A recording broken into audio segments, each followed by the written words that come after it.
On fait tous des choix, tout le temps. Des plus petits, comme choisir son café le matin, aux plus grands, qui changent une vie. Mais est-ce qu'il y a une logique cachée derrière tout ça? Allez, on va explorer ensemble la mécanique fascinante de nos décisions. Ah, cette citation du film Trainspotting, elle met tout de suite dans l'ambiance, non? Le personnage, Renton, affirme faire un choix radical énorme, celui de ne pas choisir la vie. Et juste après, il balance qu'il n'y a aucune raison à ça. Alors on se pose la question, un choix sans raison, est-ce que c'est vraiment encore un choix? C'est un point de départ parfait pour notre exploration. Et ça, c'est la grande question. Est-ce qu'on est des êtres super logiques qui pèsent le pour et le contre à chaque fois? Ou alors, est-ce qu'on est plutôt guidé par des impulsions, des choses un peu plus obscures? Eh bien, la théorie du choix, c'est précisément ce qui tente de répondre à ça. Ok, alors pour bien comprendre comment on fait un choix, il faut d'abord jeter un œil à ce conflit fondamental qui se joue à l'intérieur de nous. C'est une tension vieille comme le monde, la fameuse bataille entre le cœur et la tête. Et cette idée, franchement, elle ne date pas d'hier. Regardez ce tableau, par exemple. On y voit Hercule complètement tiraillé entre deux voies. D'un côté, la vertu, qui demande de l'effort, et de l'autre, le plaisir, bien plus facile d'accès. Cette lutte entre ce qu'on désire et ce qu'on pense être juste, eh bien, elle est au cœur de chaque décision. Aristote, il y a plus de 2000 ans, avait déjà mis le doigt dessus. Pour lui, c'était clair. Un vrai choix, ce n'est pas juste une impulsion, un coup de tête. Non, il faut deux ingrédients. Le désir, c'est le moteur, ce qui nous pousse à agir, et la raison, qui est un peu comme le volant, elle nous donne la direction. Donc, pour résumer, un choix, ce n'est pas juste un désir brut de décoffrage. C'est ce que les philosophes appellent un désir réfléchi, autrement dit, une impulsion qui est passée par le filtre de la raison. Et c'est justement cette combinaison qui rend un choix si significatif. Bon, maintenant qu'on a posé ces bases, entrons dans le vif du sujet. Ce qui est super intéressant avec la théorie du choix, c'est qu'elle ne s'attarde pas sur une seule décision prise comme ça, de manière isolée. Ce qui l'intéresse vraiment, c'est la cohérence, le motif qui relie nos choix entre eux. Voilà, la définition un peu plus formelle. Et attention, l'objectif ici n'est pas du tout de juger si un choix est bon ou mauvais. Pas du tout.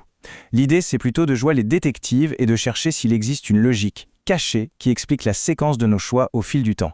Pour que ce soit bien clair, prenons un exemple tout bête. Imaginez un menu de sandwich. On a le choix entre avocat et bacon. La personne choisit l'avocat.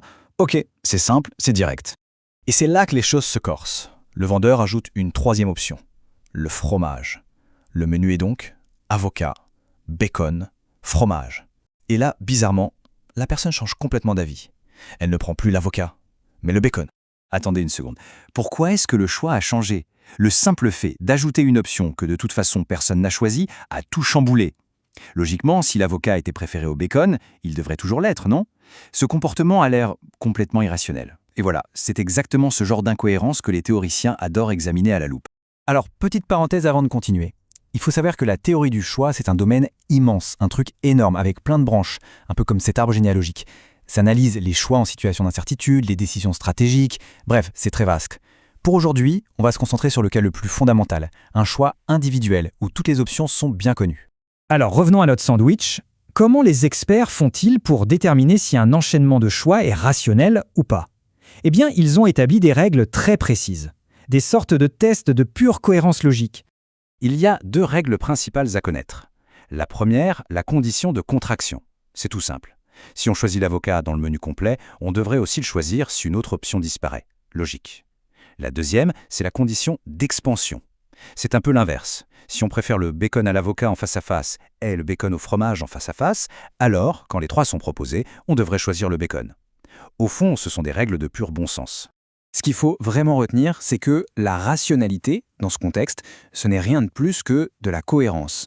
Il ne s'agit pas de faire le choix le plus sain ou le plus moral, mais simplement d'être constant et logique dans ses préférences. Ok, on arrive au moment crucial où l'on va enfin percer le mystère de notre histoire de sandwich. La grande question, c'est comment peut-on modéliser cette cohérence? Et là voilà, la clé de l'énigme. Un comportement de choix est dit rationnel s'il peut être expliqué par un classement interne et stable de préférences. Pour le dire plus simplement, une personne rationnelle a une sorte de podium personnel dans sa tête et elle s'y tient, peu importe les options qu'on lui présente. Ce tableau illustre ça parfaitement. Ici, la hiérarchie est limpide. Numéro 1, l'alligator. En deuxième, le bœuf. Et puis à égalité, en troisième position, on trouve le poulet et le canard. C'est un classement clair et cohérent. Pour traduire ce classement en langage un peu plus mathématique, les économistes utilisent le concept d'utilité. Mais attention, ce n'est pas du tout une mesure de plaisir ou de bonheur, non. C'est juste un score, une étiquette numérique. On pourrait donner 100 points à l'alligator, 80 au bœuf et 50 au poulet et au canard.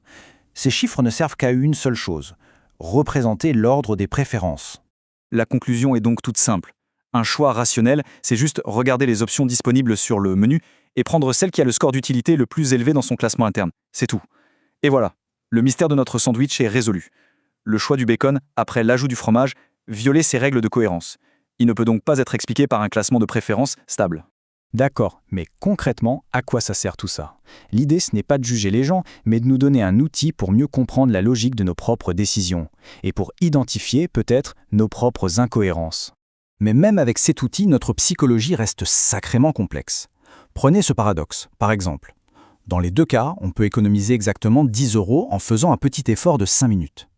D'un point de vue rationnel, la décision devrait être la même. Et pourtant, la plupart des gens font le trajet pour le téléphone, mais pas pour l'ordinateur.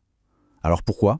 C'est parce qu'une économie de 10 € sur un achat à 20 €, ça paraît énorme, mais 10 € sur un ordinateur à 1000 €, ça semble dérisoire, une goutte d'eau. Ça montre bien que le contexte, la manière dont la décision est cadrée, a un impact colossal sur notre perception de la valeur. Et c'est justement ça qui rend l'étude de nos choix si fascinante. La rationalité est un modèle, un outil formidable, mais notre esprit, il est bien plus complexe que ça.